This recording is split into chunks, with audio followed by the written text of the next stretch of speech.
Today, we're going to look at Jonah chapter 2, and I'm going to take just some verses so we don't read the whole thing. I'm going to read just a selection of those verses, but I couldn't get over the fact how this week unfolded, how much my mind was drawn to Jonah chapter 2. This is the story, last week we talked about Jonah running away from God, and we ended with him being thrown overboard and the fish coming and swallowing Jonah. So today is all about Jonah in the fish's belly, inside the fish's belly, and what happened in there and what the consequence of that was. All this was a part of Jonah hating the Assyrians. This was a big big country, big empire, one of the great empires of human history, and Israel was just a dwarf nation. And at this point, the Assyrians are at a low point. And what Jonah's position, he had access to the king. His position was, let's take advantage of the Assyrians. They're down. Now's the time to go kick them. Now's the time to go get some of their land for us. Maybe we can move in and take some of their cities, some of their things for us. He hated the Assyrians, had every reason in the world in his mind to hate the Assyrians because of how brutal they were, and absolutely horrendous people, had zero mercy or concern or well-being. In fact, if they would capture somebody who was from a different nation or a different ethnicity, their joy was in how horrible could we murder them, what the most painful way to torture them to death would be, and then to scare everybody. And they just thought that was the greatest thing. And what that does, it creates a lot of anger towards those people. And Jonah was right in that. All the prophets weren't like Jonah. You had Hosea and Amos at the same time. They weren't saying the same things Jonah was. But Jonah, he was a nationalist who cared deeply about Israel and was committed to the existence and the progress of Israel. And he wasn't wrong, because the Assyrians, a generation or two later, would come back and completely annihilate Jonah's hometown, Jonah's country, which was the northern kingdom of Israel, obliterated them from history, never to exist again, gone. The lost 10 tribes of Israel, gone by the Assyrians. So he had good reason, had a good premonition of what was going to happen, but what he missed was God doesn't see Assyrians. God sees human beings. God sees his children. He saw that his children were far from him, and he knew that the only hope was to go and talk to them and to talk to them about repenting and coming back to the Lord. And when Jonah was faced with that, Jonah said, that's the dumbest idea I've ever heard. Why would we do anything to help the Assyrians, much less strengthen the Assyrians? We're here to annihilate them. We'd all be better off if there were no Assyrians in this world. That was Jonah's thing. And as God spoke to Jonah, he rebelled against what God's word was. We'll talk a little bit more about that. But in Jonah's mind and in Jonah's world, what he saw was nothing good coming from those people. And so he made his own plans. He said, this is what I am going to do. And God had nothing to do with that. This is the great solution. If God's going to try to move me into being kind to these horrible people, I'm out of here. God can use somebody else.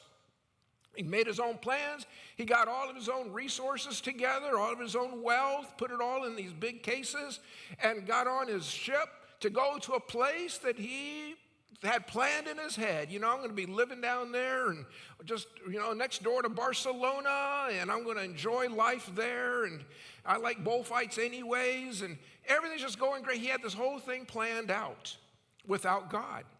But what happens when we make great plans without God? The inevitable happens. And all of a sudden, nothing in his plan is going well.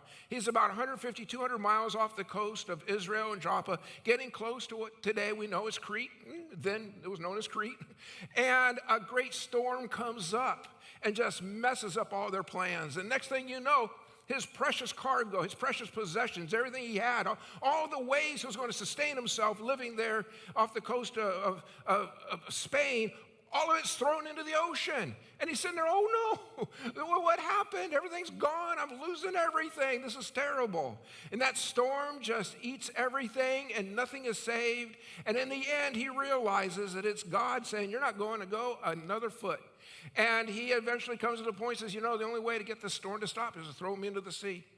At this point, it's his way of just, I'm done. I have nothing to live for. I'm sure not going to do anything for the Syrians. Just let me go, let me go.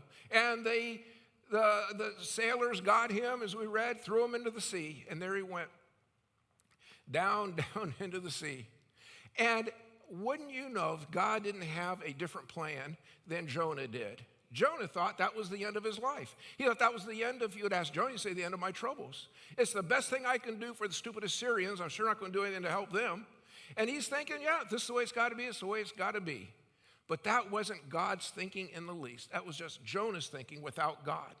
The crazy things we think of when we don't include God. And Jonah goes down, he gets into that moment, and that fish swallows him.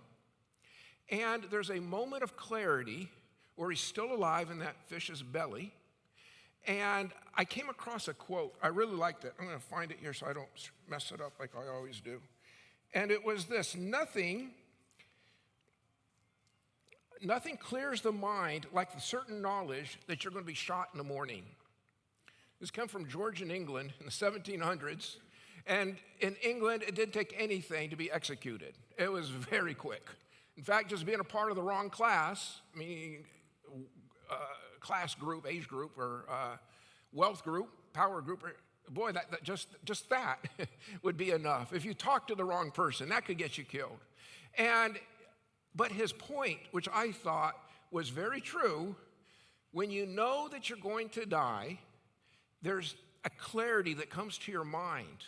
And with that clarity comes a lot of regret about all the little things you invested your life in, all the stupid squabbles, and all of the personal things that was just a waste of time, meant nothing, didn't accumulate to anything, didn't gain anything. All that, while great things that you could have devoted your life to, the relationships, the friendships, the projects to help other people, the things that you could have done becomes crystal clear in that moment when you're facing eternity. When you say, oh, this is what I should have done, this is what I could have done. And this is where we find Jonah in this moment where he's beginning to see these things. So let's read this together. I'll read the first verse, you guys read the second, and we'll come all the way down to the end of the chapter here. And so we'll begin here from verse 1. From inside the fish, Jonah prayed to the Lord his God.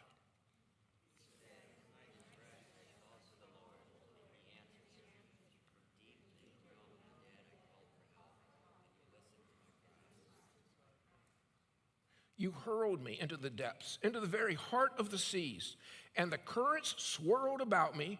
All your waves and breakers swept over me.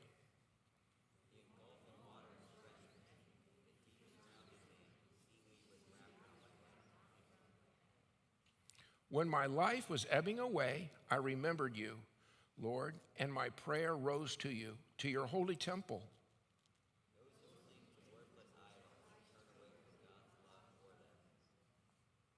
But I, with shouts of grateful praise, will sacrifice to you. What I have vowed, I will make good. I will say, salvation comes from the Lord.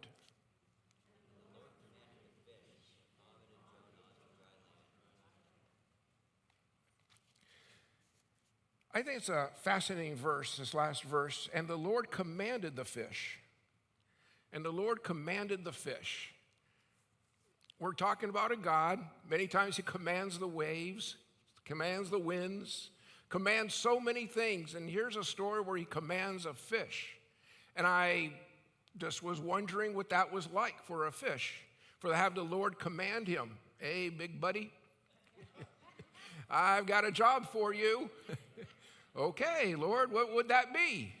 I want you to go out and hang out just off the coast of Crete. And I want you to wait for a big boat in a storm, and at some point, somebody's going to jump overboard. Oh, good. I get hungry after a long trek like that. This is going to be great. Thank you very much for the snack. Oh, no, not a snack. I just want you to swallow him. Listen to me. Do not chew. Do not chew. Just swallow him. Swallow him whole. Okay, swallow him whole. Yeah, then I want you to swim all the way back to where he started, which was Joppa. Go there in Israel today.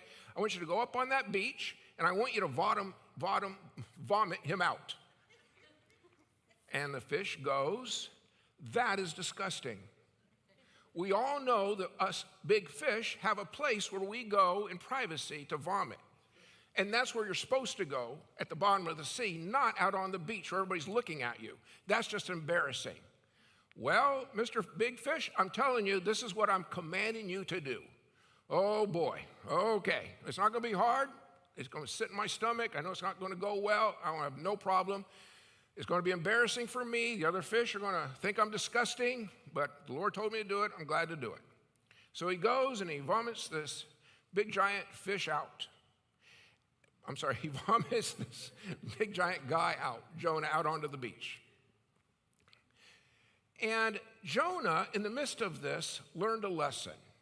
He learned that God had a different plan for him, and that God took him to the very bottom of the earth, so to speak, to the very rock bottom, and that God kept him alive. And that's a lesson for you and for me, because I've hit rock bottom in my own life, and I thought all my good days were behind me, when in reality, my good days were not behind me. My good days were ahead of me after I hit rock bottom. Now, that didn't make any sense to me, but I began to realize, yep, that's the way it is.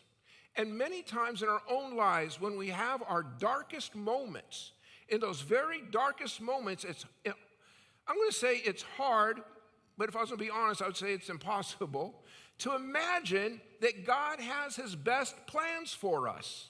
Still, that the best things are going to happen after I hit rock bottom. That's how God is looking at this whole thing. And for us, we come into this moment where we begin to see that God does have amazing plans and God has a purpose, and there's a reason we hit rock bottom. And what Jonah soon realized was that everything he was doing that ended up there in the belly of the fish, everything he was doing was away from God. His trip away from Nineveh was not God leading him away. He forgot God. His trip to Joppa, where he was going to get the boat to go across the sea, that was not God. God had nothing to do with that. He wasn't listening at all to God. His ticket he bought to Tarshish had nothing about God in there. And I know, because I'm a human being, as Jonah's a human being, as you are a human being, this wasn't the first time that Jonah didn't talk to God. This is a habit that he had. It doesn't start like this. He built up to the habit of, I'm just going to do what I think is best. I don't need to talk to God. God can bless what I'm doing. God can help what I'm doing. God can provide for what I'm doing. But what I'm doing is what I want to do. It's my plans. It's what I think needs to be done. And he used that, and it became a part of his life, became a part of his habit, that it wasn't that big of a deal for him to say, oh no, I see you're trying to leverage me in to go to Nineveh, not doing that. I would like to know, what did God do to convince Jonah that he wanted him to go to Nineveh? It must have been like a lot of people around him, right, convincing him, oh, we all heard from God, you're supposed to be going to Nineveh. And I don't know what it was, but it would have to be a crowd, right? And Jonah is out of there, never with God. And I had a question as I asked myself that, what's it like to not include God in anything? And it was a very convicting question, because I got to wonder, you know how they all say that your phone is listening to every little word you say? And your phone is taking pictures of you at every step of the way? And your phone knows so much about you that you don't want it to know. No, that's not what I'm talking about. Forget that. Let me move on. What if somebody did listen to all your prayers? What would they learn about you? In reality and truthfully, if they did listen to all your prayers, what would somebody know about you? Would they know your deepest, darkest secrets? Would they know your greatest fears are? Would they know what makes you so mad? Would they know who you really can't stand? Would they know those things about you? Would they know how you really felt about somebody? Because that's how our prayers should be. If somebody were to listen to our prayers, they should hear us in an honest relationship with God, pouring our heart out to him. so that we stay in that relationship with God, that we would realize that the troubles of this world are always trying to pull us away. And the way we stay close to God is by talking to God about those things and asking for his guidance, asking for his help, asking for his encouragement in these things. God, what am I supposed to do in this midst of this situation? And I think for all of us, it would be a wonderful thing if the moment ever did happen where somebody heard you praying, they would say, oh, wow, what a crazy life you have, right?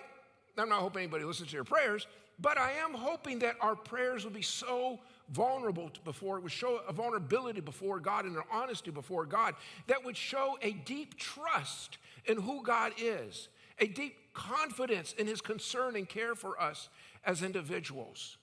Jonah finds himself in the belly of this big fish, still alive.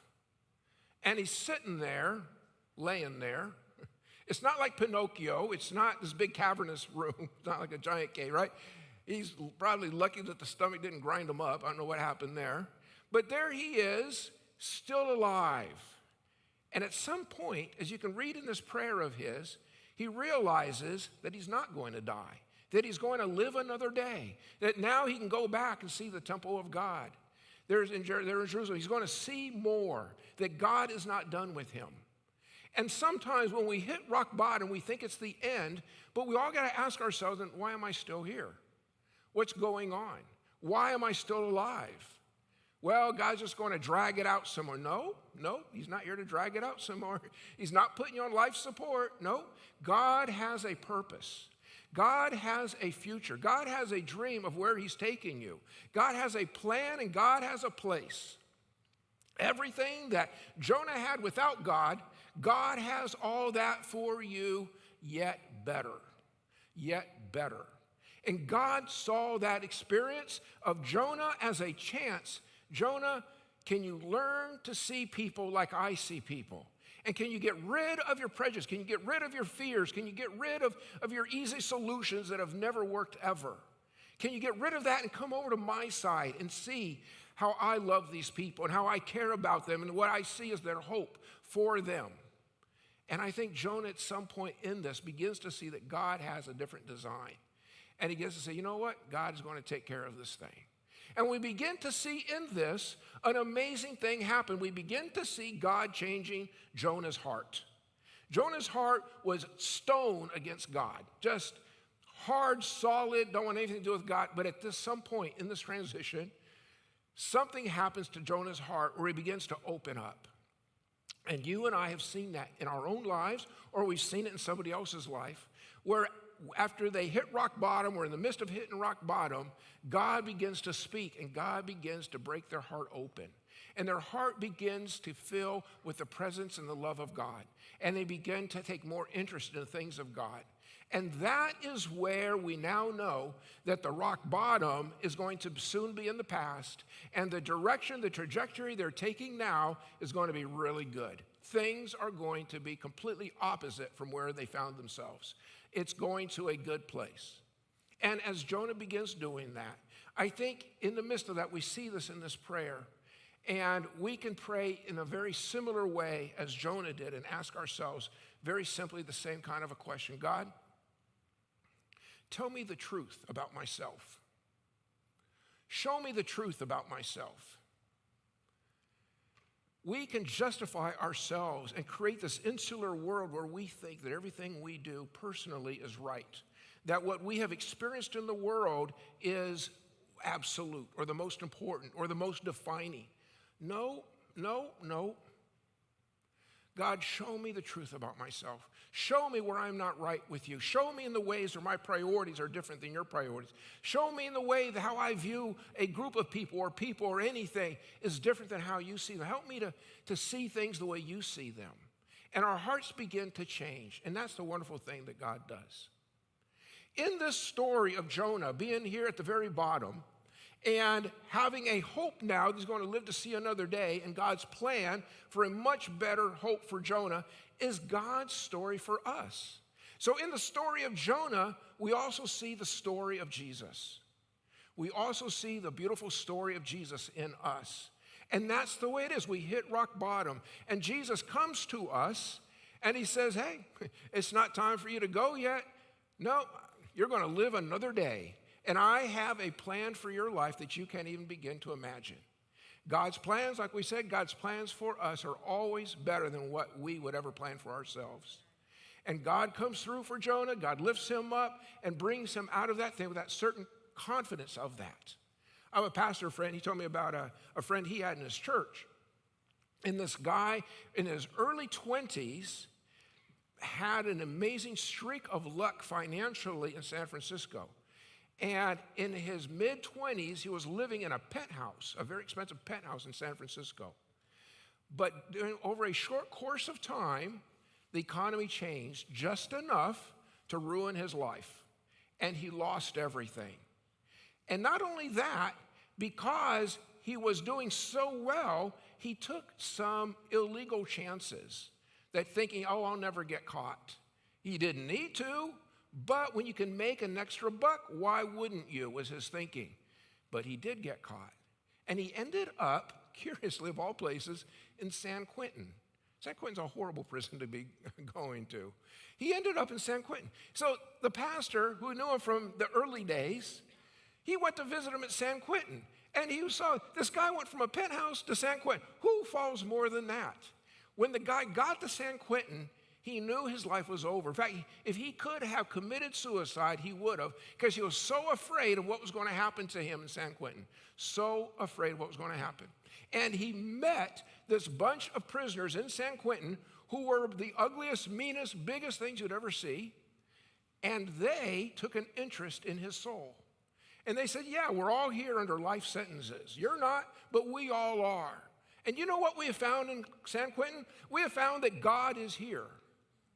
And they began to talk to him about God and reminded him of the decisions he had made as a child and the priority of those decisions and how good those decisions really were. And they encouraged him to come back to God. And he said he found himself waking up at 5 in the morning to read the word and to be in prayer. And when the pastor says, 5 in the morning, why are you doing that? He said, I'm in San Quentin. What else am I supposed to do? Well, I don't know, but that's a good thing to do, no matter where you are. And he said something very interesting. He said, when I was in my penthouse, I thought that the worst thing that could happen to me was to lose it all and be at the bottom. But now that I'm at the bottom, I realize that the dangerous place is not at the bottom. The dangerous place is at the top. Because when you're at the top, unfortunately, that can be where you're the farthest from God. And when you're the farthest from God, it doesn't get good. It only gets worse.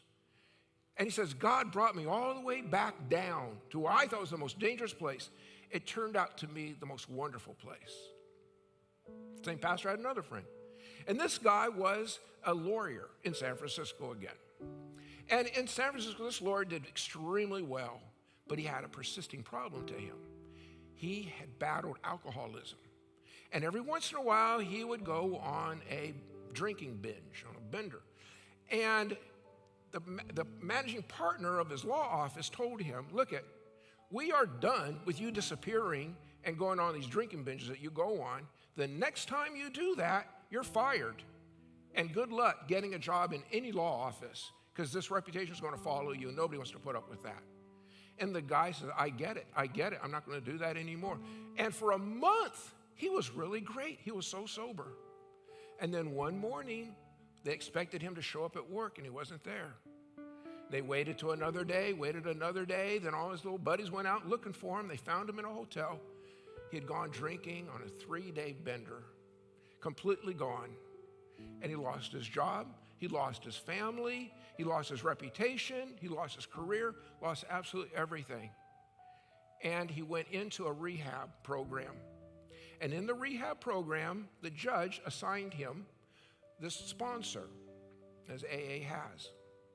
And the guy said, every morning we have an AA meeting at 6 a.m. And you are going to be there every day of the week at 6 a.m. for this AA meeting. And the guy said, I'm not going to go to a meeting at 6 in the morning with a bunch of drunks. What's wrong with you? And the sponsor, who was having none of it, said, No, you're not going to go at 6 a.m. You're going to go earlier and have coffee ready for the rest of us when we arrive at 6 a.m. And you know what? The guy did that. He was scared to death. And he began showing up, began making coffee for these guys, and hearing their stories about how God had changed their lives. And it wasn't much longer before he gave his life to Jesus. And that change came from within him. And it began to change his outlook on everything, his values on everything. He began to see the transformational power of God when he lives inside of your heart, and how God sees our future far differently than we do. And when we line up according to his purposes, he's again the same way. I thought that my worst days was when I had suffered everything. And it turns out that those worst days were my best days, because I was able to redirect my life, and I was able to find what I really was living for. And all that made the difference. And in some miraculous way, his family came back to him. He found another job under the approval of his previous law firm, and everything went best. But I guess what he never forgot? It was Jesus that saved me. It was Jesus that saved me. If you go to Rome today, you can take a special tour, and they'll take you down into what they call the catacombs. The catacombs are the cemetery underneath the city of Rome. Many ancient cities have catacombs. And you can go there, and many of these catacombs, even though they've existed for hundreds and hundreds and hundreds of years, sometimes thousands of years being used, you can go and you can find the early church ones. And then they've written on the walls, because the early church was persecuted in Rome. And the people were being killed left and right. The Christians were being killed left and right in horrendous ways, burning them alive, tied to poles. And the people would go down into these catacombs because nobody would go looking for them. It was a place to hide. And they would have church down in these underground caves. And that's where they would worship God. And in their worship, they would draw things on the walls. And that's where we have some of our earliest images of Christ. But guess, of all of the people in the Bible who they depicted images of on those catacomb walls, guess who is the most frequent subject of all of their drawings? Jonah. Not Abraham, not Moses. No, Jonah. I almost said Noah, didn't I? Jonah. Why is that? Because Jonah was in the bottom of the belly of a fish, at the bottom of the sea. And that's where these people felt that they were. They're at the bottom of the empire. They had every threat. But what they knew was Jonah survived. Jonah lived. God delivered Jonah. Jonah was resurrected. There was a third day that came for Jonah. And they, in the bottom of the catacombs, to this day, you can go and say and see, these people knew they were going to be delivered. They were going to be resurrected. The third day was coming for them, and they lived with that hope. And you and me, like Jonah, like the early Christians, and like Christians all over the world, we can be at our very lowest, but you know you're going to make it when you turn to God. And you know that God's going to help you through. And you know that God is going to deliver you. You know that God is going to resurrect you. You know that there's a third day on your calendar that God is going to bring you forward. And that's how we live as Christians. And so in the story of Jonah, a complete repentance of where he was, coming into where God wanted him to be, God pulled him up. And many of you can tell the exact same story as I can of how God pulled us up. And God has been faithful, and God has been good. And his faithfulness and his goodness never end. All they do is they show themselves in new ways every day, every day. This last song that we're going to sing